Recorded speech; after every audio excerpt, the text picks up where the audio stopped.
അതിനിടയ്ക്ക് സുന്നി വോയിസിൽ ബുഖാരി ഇല്ലാത്തൊരു ഹദീസ് വന്നു. മൻ ഹജ്ജ വലം യസുർനി ഖദ് ജഫാനി എന്നൊരു ഹദീസ് വന്നു. അത് ബുഖാരിയിലുണ്ടോ എന്ന് ചോദിച്ചൊരു വെല്ലുവിളി. ഒരാൾ എഴുതുമ്പോ പെസക് പറ്റി, അത് പിറ്റേന്ന് സുന്നി വോയിസിൽ അത് തിരിച്ചുകയും ചെയ്തു. ഒരു പെസക് പറ്റിയത് ബുഖാരിയിലല്ലാതെ വേറെ റിപ്പോർട്ടാണ്. പക്ഷേ സിയാറത്ത് റസൂലുള്ളാഹിന്റെ സിയാറത്തിനെ പറ്റിയാണത്. പക്ഷേ അത് എങ്ങനെ വിട്ടാൻ പറ്റൂല. അത് മാത്രം പറഞ്ഞാൽ പോരാ, അത് എടുക്കാവൂ. ഉമരീന്റെ ബുക്ക് എടുക്കും. പാച്ചക്കള്ള ബുഖാരിനെ പറ്റി പറഞ്ഞിട്ടുണ്ട് അവര്. പാച്ചക്കള്ള ബുഖാരി മുസ്ലിം ഇല്ലാത്ത ഹദീസ് ബുഖാരിയിൽ എടുക്കാറുണ്ട്. എടുക്ക് ഈ ബുക്കിൽ ചോദിക്കുന്നത് ശരിക്കും കേട്ടോ, മറുപടി പറ മൗലവി.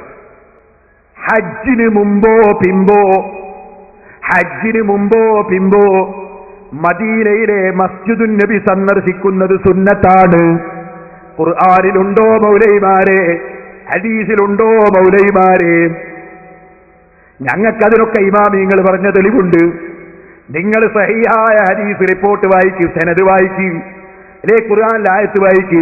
ഹജ്ജിന് മുമ്പോ പിമ്പോ മദീനയിലെ മസ്ജിദുൻ നബി സന്ദർശിക്കുന്നത് സുന്നത്താണ്. തെളിവ് പറയുന്നത് കേട്ടോ, അബൂ ഹുറൈറയിൽ നിന്ന് ബുഖാരിയും മുസ്ലിമും ഉദ്ധരിച്ച ഹദീസ് കൊണ്ട് സ്ഥിരപ്പെട്ടിട്ടുള്ളതാണത്. ആ ഹദീസ് ഒന്ന് വായിക്കൂ മുജാഹിദേ.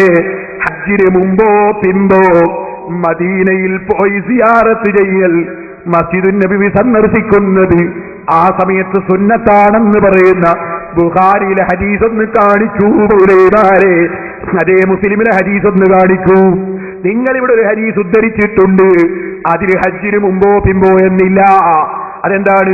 അല്ലാഹുവിന്റെ റസൂൽ സല്ലല്ലാഹു അലൈഹി വസല്ലം പറഞ്ഞു, സലാത്തുൻ ഫീ മസ്ജിദി ഹാദാ ഖൈറും മിൻ അൽഫി സലാത്തിൻ ഫീമാ സിവാഹു ഇല്ലൽ മസ്ജിദൽ ഹറാം. അതിനങ്ങനെ അർത്ഥമില്ല. നിങ്ങൾ എന്ന് പറഞ്ഞ അർത്ഥത്തിൽ അതില്ല. എന്റെ ഈ പള്ളിയിൽ വെച്ചുള്ള ഒരു നമസ്കാരം മസ്ജിദുൽ ഹറാം ഒഴികെ മറ്റു പള്ളികളിൽ വെച്ചുള്ള 1000 നമസ്കാരത്തെക്കാൾ ഉത്തമമാണ്. ഹജ്ജിന് മുമ്പോ പിമ്പോ എന്നിവിടെ ഉണ്ടോ? നിങ്ങൾ കള്ളം പറഞ്ഞില്ലേ ബുഖാരിയുടെ പേരിൽ? പറയൂ മൗലവിമാരെ, മറുപടി തിരുത്തിയിട്ടില്ല.